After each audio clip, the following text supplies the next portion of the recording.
오늘 우리가 함께 통독할 말씀은 사도행전 마지막 3장입니다. 26, 27, 28장. 신약성경 232쪽쯤에 있습니다. 자, 그렇게 펴놓으시고요. 이제 오늘이 사도행전 마지막인데 우리가 지금 어디에 서 있고 어디쯤 왔는지 조금 알아볼 필요가 있겠죠. 자, PPT 띄워주시고요. 자, 3차 선교 여행을 다녀왔어요. 다녀온 이후에 떠나기 전부터 사도 바울이 작정했던 게 있죠. 자기가 이렇게 묶여서 감옥행을 가더라도 어디에? 예루살렘에 헌금 사절단과 함께 헌금을 갖다 주고 이후에 로마로 갔다가 그 다음에 서바나 스페인까지 가리라라고 작정하고 기도하고 동역자들이 알고 있습니다. 이때 서바나 스페인은 땅끝으로 알려져 있는 거예요. 그러니까 땅끝까지 이르러 내 증인이 되리라 하신 말씀을 사도 바울은 이제 지키려고 하는 거죠. 자, 그래서 맨 처음에 헬라어권을 이제 다 복음을 전했고요. 그 다음에 이제 예루살렘에 와서 헌금을 전해주고 라틴어권으로 가겠다고 결단을 하고 있는 것입니다. 자, 그러면 지금 바울 우리가 이제 26장부터 읽을 건데요. 26장의 내용 전에 어떤 상황에 지금 바울이 처해져 있는지, 바울이 3차 선교 여행 끝난 이후에 예루살렘에서 체포가 돼요. 그죠? 고린도에서 출발해가지고 배로 오면 간단하잖아요. 그런데 에베소부터 따라붙는 그 유대인들 때문에 그 배로 오지 못하고 어떻게 해요? 육로로 되돌아갑니다. 베레아, 데살로니가, 빌립보, 드로아, 아소, 미둘레네, 그 다음에 밀레도에서 에베소 장로들을 초청해가지고 마지막 그 말들을 나누죠. 그 다음에 바다라, 거기서 배 타고 두로, 가이사라, 예루살렘에서 이제 체포된 거예요. 왜 체포됐는지 기억나세요? 헌금 사절단에 그 유대인이 아닌 이방인들이 섞여 있는데 이방인의 뜰을 넘어서 그 금을 밟았다는 거예요. 더 안으로 들어갔다고 해서 성전을 더럽혔다는 죄목으로 이제 체포가 됩니다. 그래서 가이사랴 감옥에서 어떻게 되죠? 2년간 구금돼 있는 거예요. 뭐라고 얘기했냐면 맨 처음에는 천부장 루시아가 내려오면 판결을 하겠다고 이렇게 얘기해요. 벨릭스 총독이요. 그런데 그냥 그를 내버려 둡니다. 왜냐하면 이게 완전히 뜨거운 감자예요. 이 유대인들이 반드시 바울을 죽이려고 혈안이 돼 있기 때문에 이걸 잘못 건드렸다가는 유대인들의 폭동이 날 수도 있고 하니까 이거를 그냥 해놓고 있다가 임기가 끝나고 그 다음 벨릭스 다음에 온 총독 베스도가 오게 됩니다. 베스도가 왔는데 보니까 이 예루살렘에 있는 이 유대인들이 제일 처음에 그 예루살렘에서 베스도 총독을 만나서 하는 얘기가 뭐냐면 이 뜨거운 감자인 누구 얘기요? 바울 얘기를 먼저 하는 거예요. 이제 2년이 지났고 이때 요세푸스 기록에 의하면 이때 대제사장이 파비의 아들 이스마엘로 바뀌었대요. 그러니까 대제사장도 바뀌고 2년도 흐르고 이제 총독도 흘렀는데 처음에 대두되는 문제가 뭐예요? 바울 문제인 거예요. 이 정도로 바울을 죽이지 못해서 안달이 난 사람들이 이제 유대인들이라는 거죠. 그래가지고 베스도가 이렇게 해서 이제 얘기를 들어보니까 죽일 이유가 하나도 없는 거예요. 그런데 바울이 뭐라고 했냐 하면 나는 가이사 황제한테 항소한다. 아무도 나한테 손을 댈 수가 없다. 왜냐하면 로마 시민권이 있잖아요. 그랬더니 이제 베스도 총독이 되게 고민을 하는 거죠. 뭔가 그 황제한테 죄수를 보낼 때면 제목을 이렇게 나열해가지고 보내야 되잖아요. 그런데 뭐가 나열할 제목들이 없는 거예요. 그랬더니 며칠 후에 헤롯 아그리파 2세 부부가 이제 베스도 총독을 만나러 오는 거죠. 이제 축하한다고 이제 만나러 왔을 때 뭐라고 부탁하냐면 같이 신문 좀 해줘라. 뭘 써보낼 게 없다라고 얘기합니다. 그래서 이제 이 베스도 총독이 왔을 때 바울이 자기 개인 간증을 하는 내용이 바로 26장입니다. 어려운 거 하나도 없고요. 저도 처음 예수를 믿어서 제자 훈련 받을 때 그 개인 간증문을 작성하라고 하시더라고요. 그런데 그때 뭐를 보고 하냐면 바로 이 사도행전 26장에 바울의 이 간증문을 보고 제가 간증문을 작성했던 그게 생각나더라고요. 1절부터 우리가 쭉 한 절씩 교독하면서 읽어 나가도록 하겠습니다. 어려운 게 없어요. 바울은 아그리빠가 자기에게 변명할 기회를 주지만 그 변명할 기회를 자기의 개인 간증을 하면서 분명하게 뭘 전하냐면 예수 그리스도, 그가 바로 너희가, 우리가, 그러니까 유대인들과 내가 기다리던 그리스도라고 고백합니다. 그 내용을 우리가 함께 보도록 할게요. 1절을 제가 읽겠습니다. 아그리빠가 바울에게 이르되 너를 위하여 말하기를 내게 허락하노라 하니 이에 바울이 손을 들어 변명하되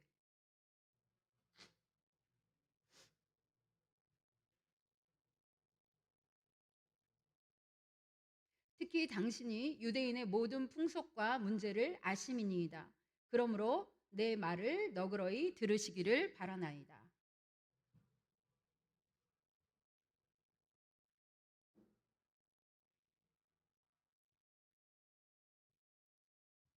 제가 좀 감기가 걸려가지고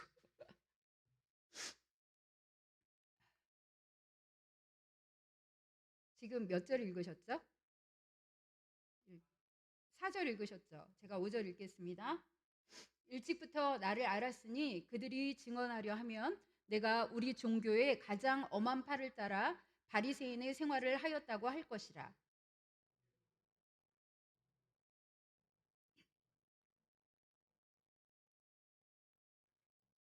이 약속은 우리 12지파가 밤낮으로 간절히 하나님을 받들어 섬김으로 얻기를 바라는 바인데 아그리빠 왕이여 이 소망으로 말미암아 내가 유대인들에게 고소를 당하는 것이니이다.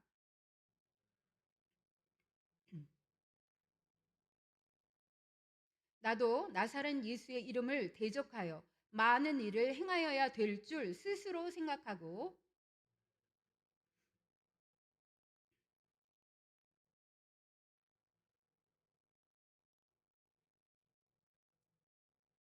또 모든 회당에서 여러 번 형벌하여 강제로 모독하는 말을 하게 하고 그들에 대하여 심히 격분하여 외국 성에까지 가서 박해하였고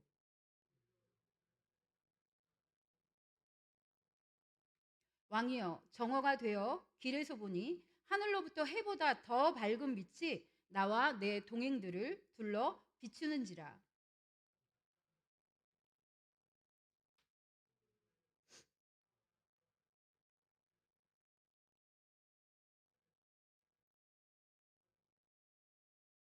내가 대답하되 주님 누구시니까? 주께서 이르시되 나는 내가 박해하는 예수라.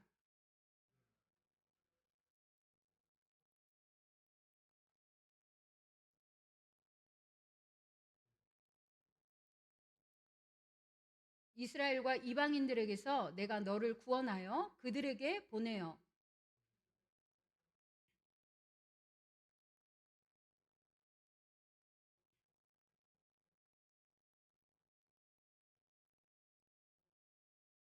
아그리빠 왕이여 그러므로 하늘에서 보이신 것을 내가 거스르지 아니하고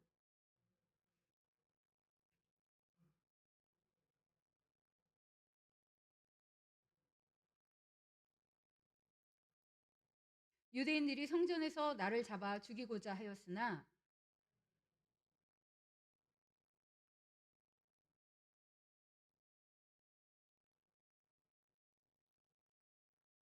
자 23절 함께 읽습니다. 곧 그리스도가 고난을 받으실 것과 죽은 자 가운데서 먼저 다시 살아나사 이스라엘과 이방인들에게 빛을 전하시리라 함이니이다 하니라. 자, 이제 바울이 손을 들어서 내가 얘기할 건데 찬찬히 인내심을 가지고 들어달라고 하면서 얘기합니다. 그리고 자기에 대해서 이 유대인들이 너무 잘 알고 있다라는 거예요. 왜냐하면 길리기아 다소에서 났지만 어렸을 때 예루살렘으로 이사 와서 가말리엘 문화생으로서 너무 그 철저한 바리새인의 그 생활을 했기 때문에 그 유대인들이 바울을 잘 알아요. 그리고 이제 9절부터 11절에 보면 나사렛 예수의 이름을 대적해서 자기가 한 행위들을 얘기합니다. 이런 얘기를 하는 이유가 뭘까요? 당신들의 심정을 너무너무 잘 안다는 거예요. 누구의 심정? 유대인들이 나를 고발하는데 무슨 이유로 나를 고발하는지도 잘 알고 어떤 심정으로 하는지도 안다라는 거예요. 너무너무 끈질기잖아요. 근데 자기가 그랬다는 거죠. 왜냐하면 이 나사렛 예수 당을 도저히 용납할 수가 없었어요. 바울도. 왜냐하면 하나님의 아들이 어떻게 가장 낮은 자, 천한 자도 지기 힘든 그 십자가에 못 박혀 죽냐는 얘기죠. 더군다나 어떻게 다시 또 살아난다는 이런 말을 하는 이 나사렛 이 당 사람들을 다 마땅히 죽여야 할 자로 바울도 알았고, 지금 이 사람들이 자기를 고발하는 것이 다 그것 때문이라는 거예요. 하나님이 약속하신 것, 그게 뭐냐 하면 바로 메시아인데, 자기는 이미 그 만난 그 다메섹 도상에서 만난 분이 하나님의 아들 예수가 메시아인 걸 알았는데, 이 사람들은 그거를 인정하지 않는 이 차이 때문에 자기를 죽이려고 한다고 쭉 간증을 하고 있습니다. 그 다음에 14절에 보면 이제 예수님 말이 나오죠. 사울아 사울아 내가 어찌하여 나를 받게 하느냐, 가시채를 뒷발질하기가 내게 고생이니라. 이건 헬라 속담이라고 해요. 날카로운 가시가 달린 소몰이 채찍으로 이제 소를 몰잖아요. 그러니까 아무 소용없고 어리석은 행동이라는 거죠. 소가 그거를 차봤자 자기만 다치고 아프고 어떤 이득이 되는 게 하나도 없잖아요. 그 이야기를 지금 하는 겁니다. 그리고 나서 이제 결론이 뭐냐면 그 16절에 보니까 내가 내게 나타난 것, 그 이유를 예수님이 얘기해 줬다는 거죠. 곧 네가 나를 본 일과 장차 내가 내게 나타날 일에 너로 종과 증인을 삼으려고 하셨다.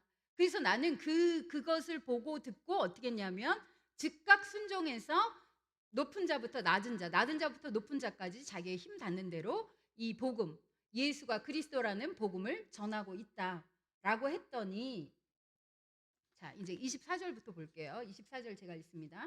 바울이 이같이 변명하며 베스도가 크게 소리내어 이르되 바울아 내가 미쳤도다. 내 많은 학문이 너를 미치게 한다 하니. 25절 같이 읽습니다. 시작. 바울이 이르되 베스도가 가여 내가 미친 것이 아니요 참되고 온전한 말을 하나이다. 교독합니다. 26절 제가 읽습니다. 왕께서는 이 일을 아시기로 내가 왕께 담대히 말하노니 이 일에 하나라도 아시지 못함이 없는 줄 믿나이다. 이 일은 한쪽 구성에서 행한 것이 아니니이다.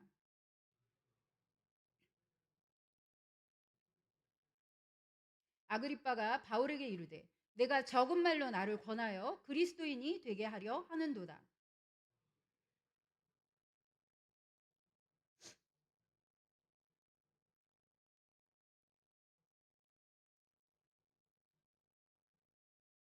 왕과 총독과 버니게와 그 함께 앉은 사람들이 다 일어나서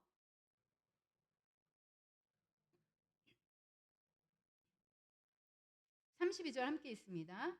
이에 아그리빠가 베스도에게 이르되 이 사람이 만일 가이사에게 상소하지 아니하였더라면 석방될 수 있을 뻔하였다 하니라. 자, 이제 더 듣지 못하는 거예요. 베스도 총독이 크게 소리내어 이르되 네가 미쳤다고 막 소리를 지르는 거죠. 그랬더니 미친 것이 아니라 참되고 온전한 말을 한다 하면서 누구한테 이제 그 화살을 돌리냐면 아그리빠 왕한테. 왜냐하면 다 알고 있잖아요. 예수 사건, 부활 사건을 다 알고 있다라는 거예요. 왜냐하면 한쪽 구석에서 일어난 일이 아니라 온 유대 땅에 다 번진 일이기 때문에 다 알지 않냐. 그러면서 선지자를 믿으니까 이걸 믿어야 된다라고 얘기하니까 적은 말로 나를 그리스도인 되게 한다 그러면서 자기네들이 일어나서 회의를 하죠. 모의를 하는데 이 사람이 가이사한테 그 상소하지 않았으면 그냥 풀어줘도 될 만한 사람인데 그랬다라고 합니다. 여러분은 어떻게 생각하십니까? 하나님이 손이 짧아서 바울을 구원하지 못해서 이렇게 구류해 놓고 죄수의 신분으로 로마로 가게 하실까요? 하나님의 뜻인 거죠. 하나님의 뜻인 거고, 그다음에 그 어느 곳에 어느 문장을 찾아봐도 바울이 자기가 풀려나게 해달라고 기도하거나 뭘 누구한테 청탁하거나 뭐 자기의 신세를 한탄하거나 이런 것이 없는 거죠. 그가 죄수건 죄수이지 않건 하나님은 바울을 통해서 그 하나님의 뜻을 지금 이루어 가시는 거예요. 아까 우리 16절에서 읽었듯이 예수님이 그 바울에게 나타난 이유가 분명합니다. 네가 나를 본 일과 장차 내가 네게 나타날 일, 그 일에 너로 종과 증인을 삼으려 하는 것.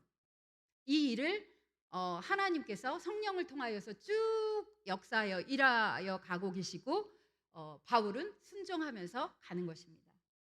자, 이 26장은 별 어려운 거 없고요. 27장으로 가보겠습니다. 자, 27장은 이제 드디어 이제 로마로 떠납니다. 로마를 향하여 갑니다.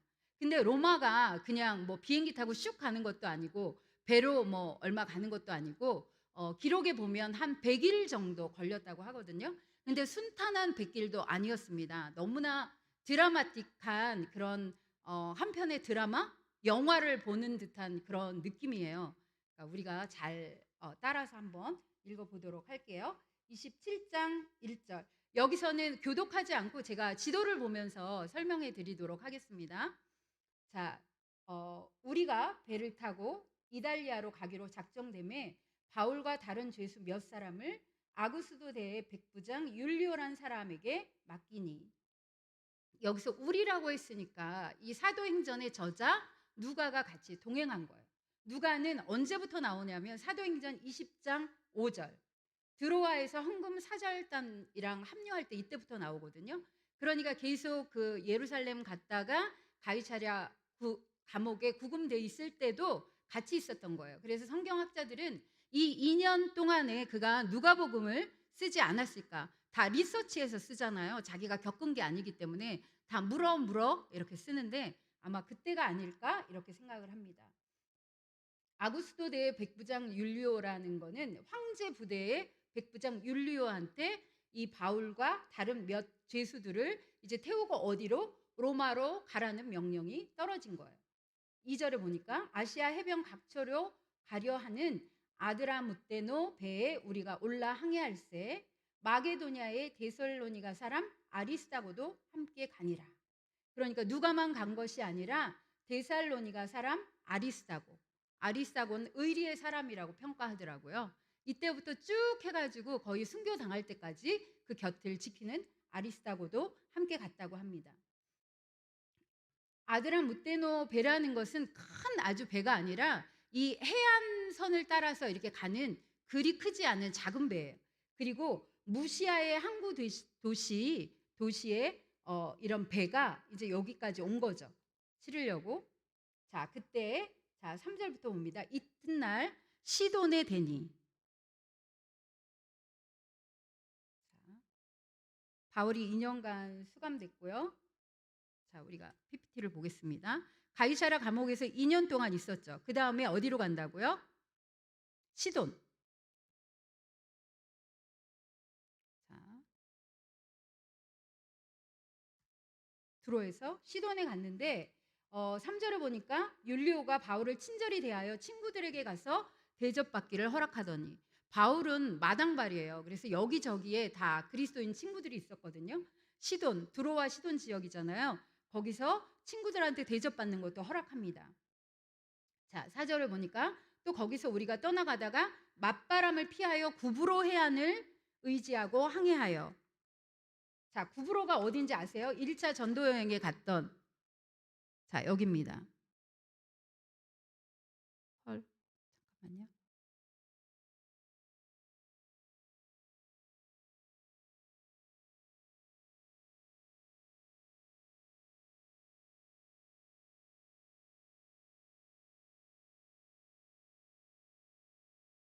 펜 기능이 왜 안 되죠?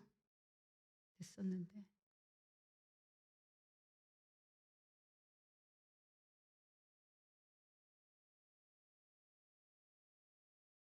있다. 여기가 구브로예요. 여기가 구브로 1차 선교 여행 갔을 때 구브로 해안을 의지하고 항해하여 길리기아 도거든요. 길리기아와 밤빌리아. 잘 안 써지네요, 이게. 길리기아, 밤빌리아를 지나서 바다를 건너 루기아의 무라시에 이르렀대요. 이게 루기아 아니면 루시아라고도 하는 도거든요. 거기에 갑니다. 자, 시돈에서 어디에 갔다고요? 무라. 5절까지 우리가 갔습니다. 무라시에 도착해서 6절에 보니까 거기서 백부장이 이달리아로 가려 하는 알렉산드리아 배를 만나 우리를 오르게 하니. 그러니까 좀 더 큰 배에 이제 갈아탄 거예요. 어디서? 루기아의 무라시에서. 근데 7절에 보니까 배가 더디가 여러 날 만에 간신히 니도 맞은편에 이르러. 여기가 니도예요. 니도 맞은편에 이르러 풍세가 더 허락하지 아니하므로 살모네. 여기가 살모네예요. 살모네. 여기가 그레데예요. 자, 살모네 앞을 지나 그레데 연안을 바람막이로 항해하여 간신히 그 연안을 지나 미항이라는 데 도착합니다. 여기가 미항이거든요. 곳에 이르니 라세아 시에서 가깝더라. 여러 날이 걸려 금식하는 절기가 이미 지났으므로. 금식 절기가 거의 10월 중하순이래요. 그러니까 금방 어떻게 돼요? 겨울이 오잖아요. 겨울이 오니까 항해하기가 어렵죠. 이때는 사공들이 배에 저어서 갈 때예요. 지금하고는 완전히 틀리죠. 항해하기가 위태한지라 바울이 그들을 권하여. 이제 얘기를 하는 거죠. 왜 이렇게 바울이 권하면서 이렇게 말할 수 있었을까요? 그가 1차, 2차, 3차 선교 여행을 다니면서 무수히 지나다닌 거예요. 그래서 10절에 말하되 여러분이요 내가 보니 이번 항해가 하물과 배만 아니라 우리 생명에도 타격과 많은 손해를 끼치리라 하되. 지금 가면 그냥 뭐 배가 부서지고 뭐 짐을 잃고 이 정도가 아니라 인명 피해도 있을 것 같으니까 지금 가지 말자 하는 거예요. 누가요? 바울이. 그런데 바울은 전문가예요? 전문가는 아니에요? 이 배를 타고 많이 다녀봤지만 항해 전문가는 아니잖아요. 그러니까 그에게 호의적이었던 백부장이 그의 말을 더 신뢰하지 않습니다. 27장 11절에 보니까 백부장이 선장과 선주의 말을 바울의 말보다 더 믿더라. 지금 가도 된다고 했던 거죠.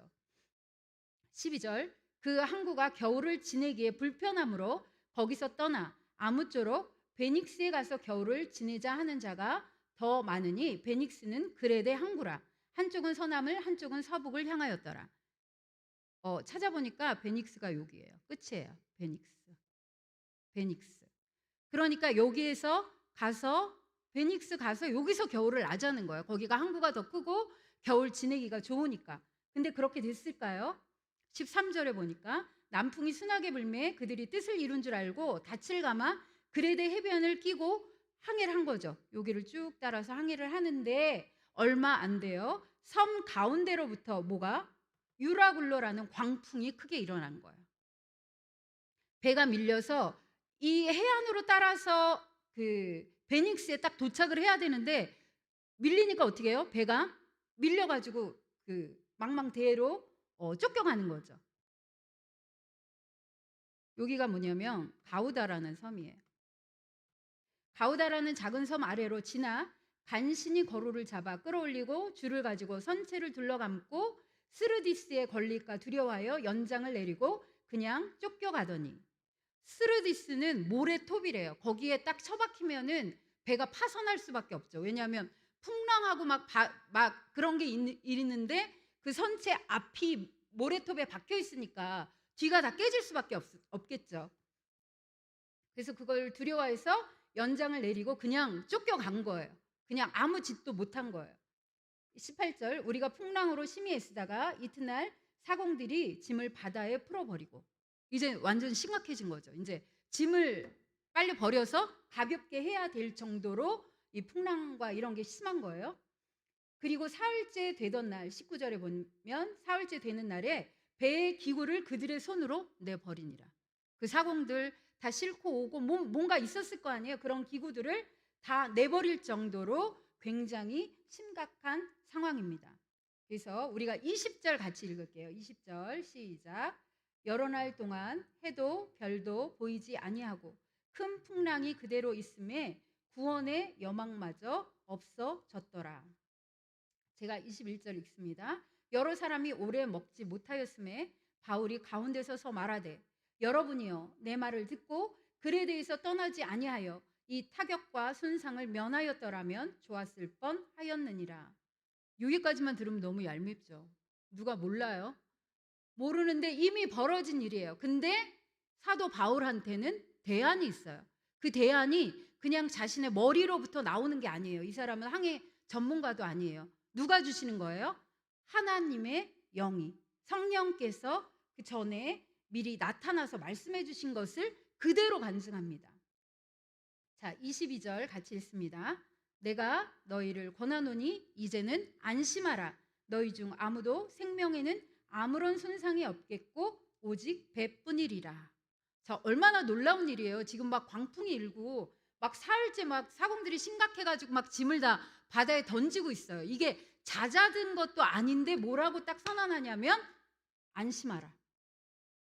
그리고 너희 중 생명에는 아무 타격이 없으니까 안심하라는 거예요. 배는 좀 부서질지 모르지만 생명에는 지장이 없다. 그리고 23절에 이렇게 얘기합니다. 내가 속한 바 곧 내가 섬기는 하나님의 사자가 어젯밤에 내 곁에 서서 말하되 바울아 두려워하지 말라. 내가 가이사 앞에 서야 하겠고 또 하나님께서 너와 함께 항해하는 자를 다 내게 주셨다 하였으니 25절 26절 함께 있습니다. 시작. 그러므로 여러분이여 안심하라. 나는 내게 말씀하신 그대로 되리라고 하나님을 믿노라. 그런즉 우리가 반드시 한 섬에 걸리리라 하더라.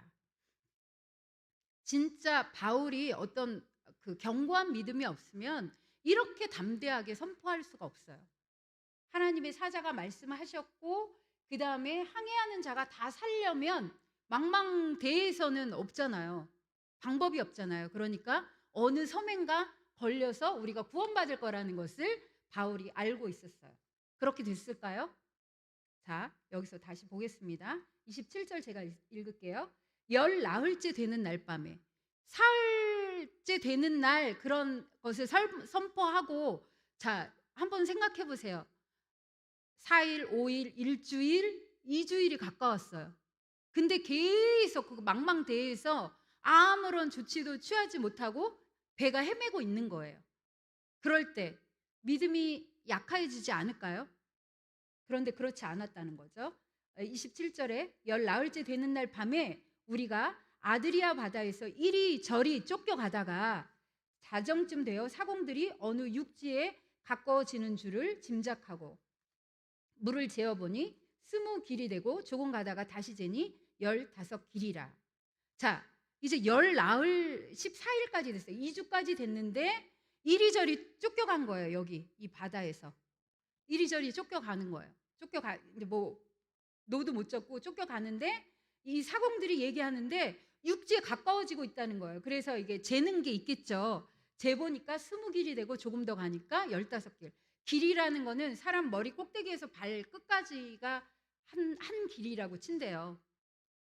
그렇게 해서 20길, 15길이니까 이제 좀 만만하잖아요. 헤엄치는 사람도 칠 수 있고.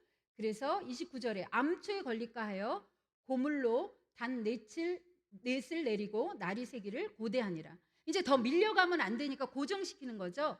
고물이라는 것은 배 뒷부분이에요. 예수님께서도 고물에서 주무신 적 있잖아요. 배 뒷부분. 30절 사공들이 도망하고자 하여 이물에서 닻을 내리는 채하고 거룻배를 바다에 내려놓고는. 자, 사공들은 전문가예요. 노젓는 전문가인데 참 너무 얌체 같죠. 자기네들만 살려고 거룻배, 구명선, 구명보트를 이물이라는 것은 배 앞부분이거든요. 배 앞부분에 닻을 내리는 채하고 거룻배를 내린 거예요. 구명보트를 내려서 뭐 하려고 그러는 거예요? 자기네만 도망가려고 한 거예요. 그랬더니 바울이 31절 백부장과 군인들에게 이르되 이 사람들이 배에 있지 아니하면 너희가 구원을 얻지 못하리라. 다 같이 있어야 된다는 거죠. 그랬더니 군인들이 어떻게 해요? 거룻줄, 그 구명선을 이었던 그 줄을 갖다가 끊어버립니다. 끊어 떼어 버리니라. 자, 33절. 날이 새어 가매 바울이 여러 사람에게 음식 먹기를 권하여 이르되 너희가 기다리고 기다리며 먹지 못하고 줄인 지가 오늘까지 열 나흘인지 2주가 됐다는 거죠. 34절. 음식 먹기를 권하노니 이것이 너희의 구원을 위하는 것이요 너희 중 머리카락 하나도 잃을 자가 없으리라 하고. 자, 35절 같이 읽습니다. 시작. 떡을 가져다가 모든 사람 앞에서 하나님께 축사하고 떼어 먹기를 시작하매. 하나님 앞에서 축사한다는 것은 예수님이 하시던 거잖아요. 하나님께 감사 기도를 드리고 그것을 다 나눠줬다는 거예요. 마치 예수님이 하시던 그런 성찬식 장면처럼 그것을 지금 하고 있습니다. 누가? 사도 바울이.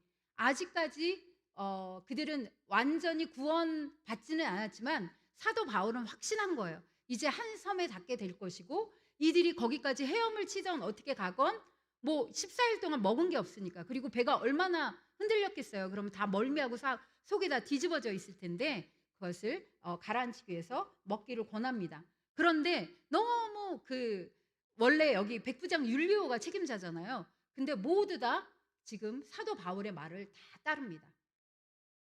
그래서 그들도 다 안심하고 받아 먹는데 37절에 보니까 배에 있는 우리의 수는 전부 몇 명이래요? 276명이더라. 자, 38절에 배부르게 먹고 밀을 바다에 버려 배를 가볍게 하였더니 39절 날이 새매 어느 땅인지 알지 못하나 경사진 해안으로 된 항만이 눈에 띄거늘 배를 거기에 들여다 댈 수 있는가 의논한 후 이제 닻을 끊어버리는 거죠. 고정돼 있던 것을 40절에 끊어버립니다. 닻을 끊어 바다에 버리는 동시에 키를 풀어 늦추고 돛을 달고 바람에 맞추어 해안을 향하여 들어가다가 41절 같이 읽습니다. 시작. 두 물이 합하여 흐르는 곳을 만나 배를 걸매 이 물은 부딪혀 움직일 수 없이 붓고 고물은 큰 물결에 깨어져 가니. 이게 염려하던 일이 지금 일어난 거예요. 왜냐하면 이 물은 배의 앞부분이라고 그랬잖아요. 그 모래톱 같은 데 이렇게 부딪혀서 꽉 박혀버린 거예요. 움직일 수 없이 붙어버리고 고물 뒤쪽은 아직도 막 물결이 심하게 일으니까 다 깨진 거예요. 배가 파손되는 거죠. 42절에 군인들은 죄수가 헤엄쳐서 도망할까 하여 그들을 죽이는 것이 좋다 하였으나 왜냐하면 죄수들을 로마까지 데려가야 할 임무가 이 군인들한테 있는 거잖아요. 아니면 그 책임을 자기네들이 물어야 되니까 이 사람들 이렇게 하다가 다 도망가면 우리가 옴팍 뒤집어 쓰니까 이들을 아예 죽이자라고 하는 거죠. 그런데 이 백부장 율리오가 어떻게 합니까? 자, 43절 44절을 같이 읽습니다. 시작. 백부장이 바울을 구원하려 하여 그들의 뜻을 막고 헤엄칠 줄 아는 사람들을 명하여 물에 뛰어내려 먼저 육지에 나가게 하고 그 남은 사람들은 널조각 혹은 배 물건에 의지하여 나가게 하니 마침내 사람들이 다 상륙하여 구조되니라. 바울이 담대하게 풍랑 있는 바다에서 외쳤던 대로 모든 사람들은 머리털럭 하나도 잃지 않는 이 일이 일어납니다. 그 일을 위해서 하나님은 이 백부장 율리오 하나님을 모르는 사람을 사용하시는 거죠. 바울을 구원하기 위해서 그 죄수들을 모두 살려서 이 걸린 땅으로 지금 다 올립니다. 자, 이제 마지막 장 28장을 가보도록 하겠습니다. 28장 1절부터 10절까지 한 절씩 교독하겠습니다. 1절 제가 읽을게요. 우리가 구조된 후에 안즉 그 섬은 멜리데라 하더라.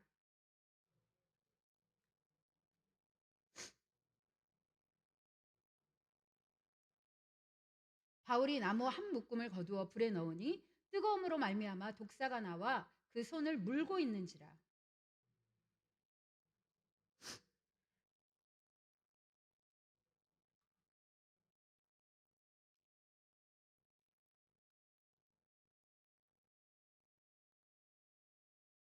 바울이 그 짐승을 불에 떨어버림에 조금도 상함이 없더라.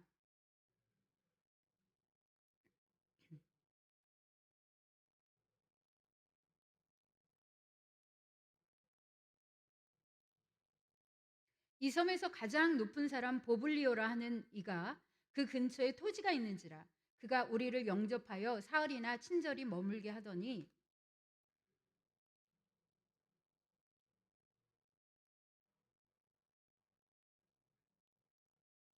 이러므로 섬 가운데 다른 병든 사람들이 와서 고침을 받고 함께 읽습니다. 후한 예로 우리를 대접하고 떠날 때에 우리 쓸 것을 배에 실었더라. 자, 이들이 막 풍랑을 만나서 PPT 보여주세요. 막 여기서 이리저리 쓸려갈 때 한 섬에 걸리죠. 자, 그 섬이 멜리데 섬이라는 섬에 걸립니다.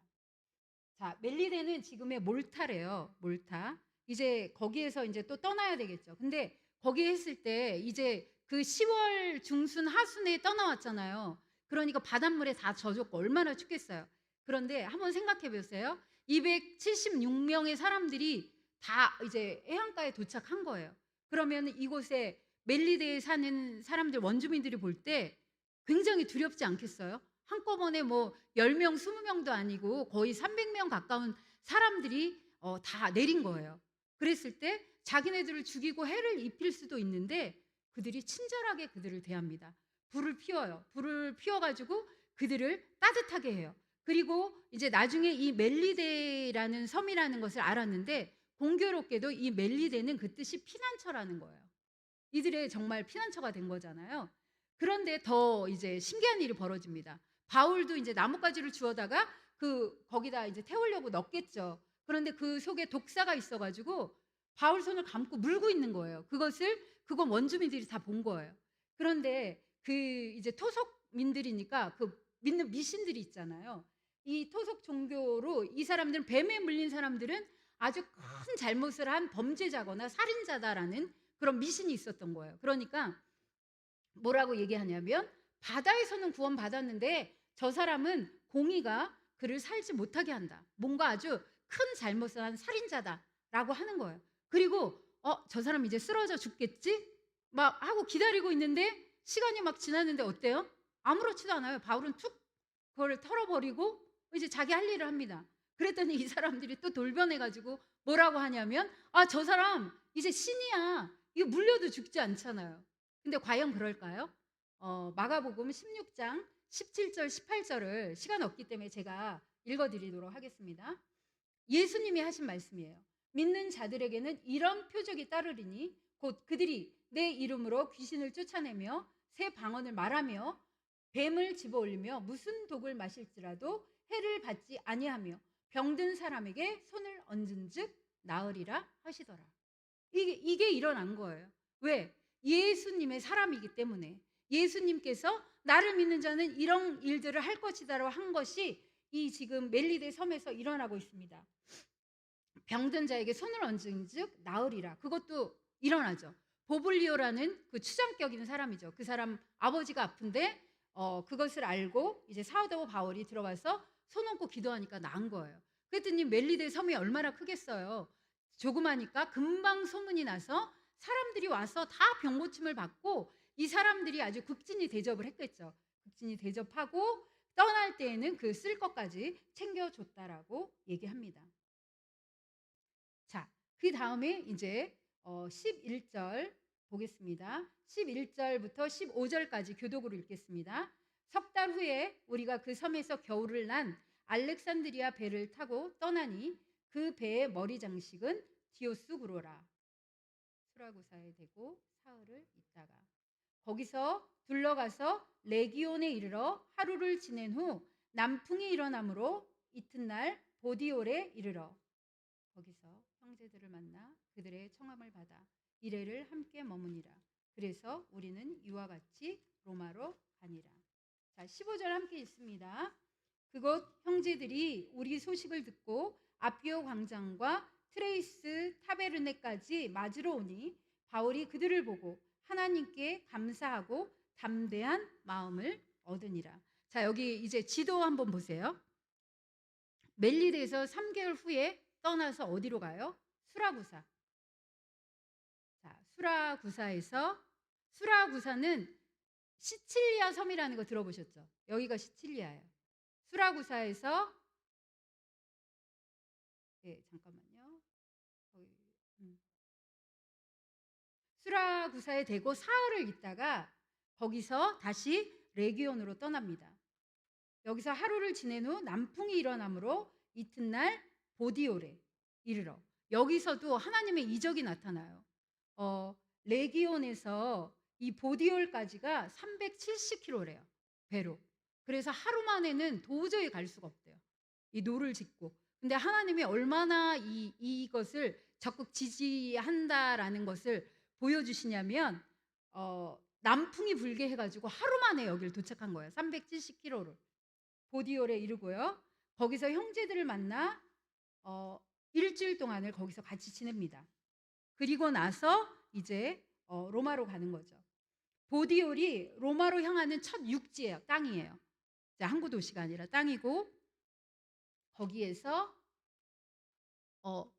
아피오 광장, 그 다음에 트레스에서 이제 사람들이 바울을 맞으러 나와요. 어떻게 이렇게 될 수가 있었죠?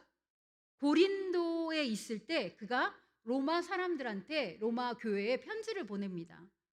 자기가 이제 앞으로 전도할 그 스페인까지 갈 계획이 있는데 거기에 안디옥 교회처럼 자기를 좀 서포트 해달라는 그런 편지를 보내요. 우리가 이제 이게 끝나면 로마서로 들어가는데 그래서 그 사람들 거기 있는 동역자들 그 다음에 브루스길라와 아굴라도 로마에 가 있습니다. 그들이 나온 거예요. 여기에 마중을 나오는데 15절에 보면 아피오 광장과 트레이스 타베르네까지 맞으러 오니에 이 맞으러 온다는 이 단어가 다른 데서 그냥 맞으러 오다 이런 단어로 쓰이는 단어가 아니라 저는 잘 모르니까 이걸 찾아보니까 뭐라고 나왔냐면 개선 장군, 어느 전쟁에서 끝나고 이겼을 때 그 장군들을 맞을 때만 쓰는 단어래요. 그 단어를 사용하고 있는 거예요. 누가가. 그 정도로 지금 죄수의 몸으로 감옥에 구류돼서 재판받으러 오는 바울을 개선 장군을 맞이하듯 믿음의 사람들이 마중 나와 있다라는 거예요. 굉장한 시사점이 있죠. 그래서 그들을 보고 바울이 하나님께 감사하고 담대한 마음을 얻습니다. 이게 하나님의 위로 아닐까요? 자, 이제 16절부터 우리가 쭉 한 절씩 교독해서 31절까지 마지막까지 읽어보도록 하겠습니다. 16절 제가 읽을게요. 우리가 로마에 들어가니 바울에게는 자기를 지키는 한 군인과 함께 따로 있게 허락하더라. 사흘 후에 바울이 유대인 중 높은 사람들을 청하여 그들이 모인 후에 이르되 여러분 형제들아, 내가 이스라엘 백성이나 우리 조상의 관습을 배척한 일이 없는데 예루살렘에서 로마인의 손에 죄수로 내준 바 되었으니 로마인은 나를 신문하여 죽일 죄목이 없으므로 석방하려 하였으나 내 민족을 고발하려는 것이 아니니라. 이러므로 너희를 보고 함께 이야기하려고 청하였으니 이스라엘의 소망으로 말미암아 내가 이 쇠사슬에 매인 바 되었노라. 그들이 이르되 우리가 유대에서 내게 대한 편지도 받은 일이 없고 또 형제 중 누가 와서 내게 대하여 좋지 못한 것을 전하든지 이야기한 일도 없느니라. 이에 우리가 너의 사상이 어떠한가 듣고자 하니 이 파에 대하여는 어디서든지 반대를 받는 줄 알기 때문이라 하더라. 그들이 날짜를 정하고 그가 유숙하는 집에 많이 오니 바울이 아침부터 저녁까지 강론하여 하나님의 나라를 증언하고 모세의 율법과 선지자의 말을 가지고 예수에 대하여 권하더라. 그 말을 믿는 사람도 있고 믿지 아니하는 사람도 있어. 터질 때에 바울이 한 말로 이르되 성령이 선지자 이사야를 통하여 너희 조상들에게 말씀하신 것이 옳도다. 일러스되 이 백성에게 가서 말하기를 너희가 듣기는 들어도 도무지 깨닫지 못하며 보기는 보아도 도무지 알지 못하는도다. 이 백성들의 마음이 오둔하여져서 그 귀로는 둔하게 듣고 그 눈은 감았으니 이는 눈으로 보고 귀로 듣고 마음으로 깨달아 돌아오면 내가 고쳐줄까 함이라 하였으니 그런즉 하나님이 이 구원이 이방인에게로 보내어진 줄 알라. 그들은 그것을 들으리라 하더라. 30절 31절 같이 읽습니다. 바울이 온 이틀을 자기 셋집에 머물면서 자기에게 오는 사람을 다 영접하고 하나님의 나라를 전파하며 주 예수 그리스도에 관한 모든 것을 담대하게 거침없이 가르치더라. 자, 이제 로마에 갔습니다. 로마에 가서 그가 한 일이 뭐냐 하면 로마 감옥에 넣고 뭐 이렇게 면회만 됐던 것이 아니라 지키는 한 군인, 한 명의 군인과 함께 이렇게 자유롭게 해준 거예요. 그래서 그가 한 일은 먼저 유대인들, 로마에 있는 유대인들을 불러서 자기가 왜 이곳에 왔는지 여태까지 계속 해온 얘기예요. 그 얘기를 다 하고 자기가 할 수 없이 유대인들이 그 이제 로마에 있는 신분에서 자기한테 죄를 찾지 못해서 풀어주려고 하는데 유대인들이 자꾸 고소하니까 자기가 마지못해서 가이사한테 상소했다. 그래서 내가 여기 왔지만 이 동족을 해야 할 그런 마음 하나도 없다라고 하면서 이제 모여서 같이 이제 복음을 전하길 원하는 거죠. 그래서 날짜를 정하고 이렇게 오는데 여기 있는 유대인들은 바울에 대해서 들은 바가 없어요. 그런데 나쁜 악한 감정이 있는 것도 아니에요. 그런데 뭐에 대해서 알고 있냐면 그리스도를 믿는 그 당, 그러니까 그게 나쁜 소문이 난 거죠. 그래서 그 사람들에 대하여는 이 파에 대하여는 어디든지 반대를 받는 줄, 다 사람들이 싫어하는 줄 알기 때문에 네가 과연 무슨 말을 하는지 우리가 듣기를 원한다 하고 듣고는 믿는 사람도 있고 믿지 않는 사람도 있는 거예요. 그랬더니 바울이 맨 마지막에 뭐라고 얘기하냐면 이사야 6장 9절 10절을 들어서 얘기합니다. 듣기는 들어도 도무지 깨닫지 못하고 보기는 보아도 도무지 알지 못하는 이 백성들 때문에 이제 복음은 어디로? 이방인에게로 향할 것이다 라고 선포해 버립니다. 그리고 가택연금 상태로 그 세를 얻어서 셋집에서 머물면서 누구든지 오면 다 영접해서 복음을 전하는 일을 2년 동안 합니다. 자, 담대하게 거침없이 다스립니다. 이게 끝이에요. 근데 제가 이 사도행전 마지막을 보면서 와, 이 누가가 지금 현대에서 소설을 쓰거나 드라마 작가를 해도 굉장한 작가가 되겠다라고 생각이 들었어요. 왜냐하면 요즘에 드라마도 뭐 끝을 권성은 징악처럼 뭐 콩쥐는 잘 살고 팥쥐는 이렇게 해서 망했더라 이렇게 딱 결론 짓지 않잖아요.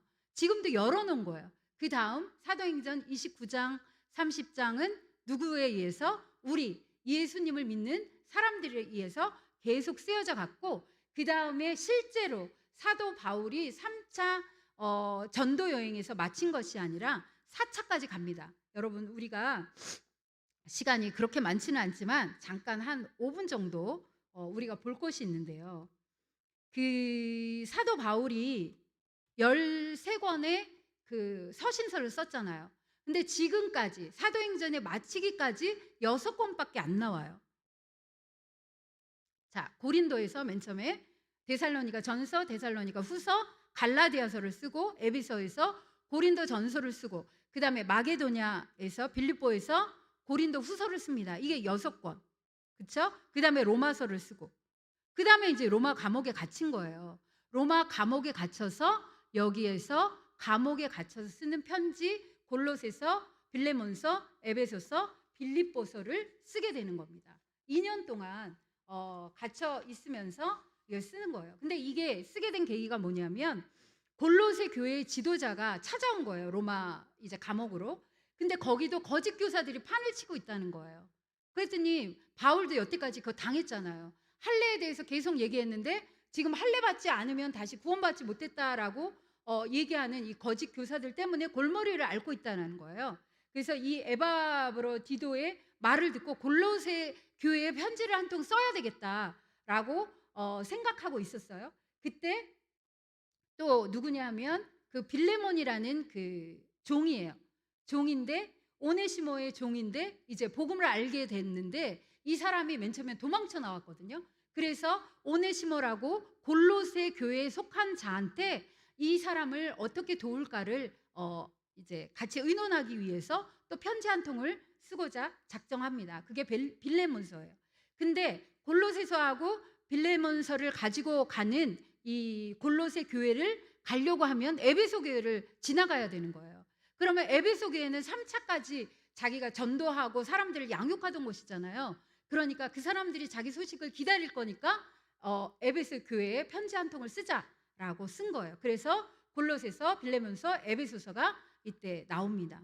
그럼 빌립보서는 뭐냐? 로마 감옥에 갇혀 있던 이 바울을 골로새서, 빌레몬서, 그다음에 에베소서가 가죠. 그다음에 이 마게도니아의 빌립보 교인들이 막 헌금을 보내고 하는 거예요. 그리고 나서 그들이 막 이제 챙겨주는 거죠. 그리고 에바브로 디도가 이 빌립보 교회의 그 헌금을 가지고 와요. 아까 골로새 교회의 새 지도자는 에바브로예요. 에바브로 디도는 빌립보 교회. 이 사람이 와가지고 이제 헌금을 전해주고 그래서 바울한테 큰 도움이 됐는데 그만 로마에서 중병이 들어요. 그랬다가 고침을 받거든요. 그래가지고 바울이 너무너무 기쁜 거예요. 그래서 써보낸 편지가 빌립보서예요. 그래서 에바브로 디도 편에 보냈겠죠. 그래서 이 기뻐하라라고 권고하는 기쁨의 편지 빌립보서가 여기에서 탄생하게 되는 것입니다. 그 다음에 2년 후에 다시 이제 풀려나서 제4차 전도 여행을 다닙니다. 다니면서 어떻게 하냐면 그 디모데를 갖다가 에베소 교회에 떨어뜨려 놔요. 거기서 사역하라고, 담임 목사로. 그 다음에 아까 봤던 여기 그레데 있죠. 그레데 교회에 누구를? 디도를 떨어뜨려 놓습니다. 그리고 나서 목회 서신을 보내는 거예요. 이렇게 하라. 이럴 때는 이렇게 하라. 라고 했던 것이 디모데 전서 그리고 디도서입니다. 이게 4차 전도 선교 여행 중에 했고요. 그 다음에 마치고 나서 다시 로마 감옥에 2차로 두 번째로 투옥이 돼요. 그때 로마 감옥에서 마지막으로 이제 디모데 후서를 보냅니다. 이렇게 함으로 이제 바울이 이제 우리 이 성경에서는 사라지게 됩니다. 자, 여기까지 보고 우리가 이제 앞으로는 이 바울의 편지 이 순서대로 쭉 볼 거예요. 맨 처음에 나오는 게 이제 로마서죠. 그래서 여러분들 기대하시고 우리가 계속해서 이제 말씀을 한 장 한 장 읽는데 이게 우리의 삶의 큰 힘인 것 같아요. 저도 이제 어찌 보면 기쁨으로도 하지만 억지로도 해야 되잖아요. 제가 묵상하고 그 글을 갖다가 또 우리 이교구 분 목자들한테 올리는데 참 쉽지는 않아요. 쉽지는 않은데 성령께서 조명해 달라고 하늘의 신령한 지혜와 그다음에 총명으로 그걸 깨닫고 그 말씀을 살아낼 수 있게 해달라고. 그래서 저는 오늘 저와 여러분들에게 한 가지를 제안합니다. 오늘 사도 바울이 성령의 인도하심을 따라 그 삶을 하나님께 부어드렸잖아요. 그런데 사도 바울만 잘 살고 천국 간 게 아니에요. 사도 바울로 인해서 오늘 본문에서 본 것만 해도 276명이 구원을 받았고요. 같이 배를 타고 풍랑을 만났던 그 다음에 멜리데 섬에 있던 그 사람들도 다 구원을 받았단 말이에요. 이렇게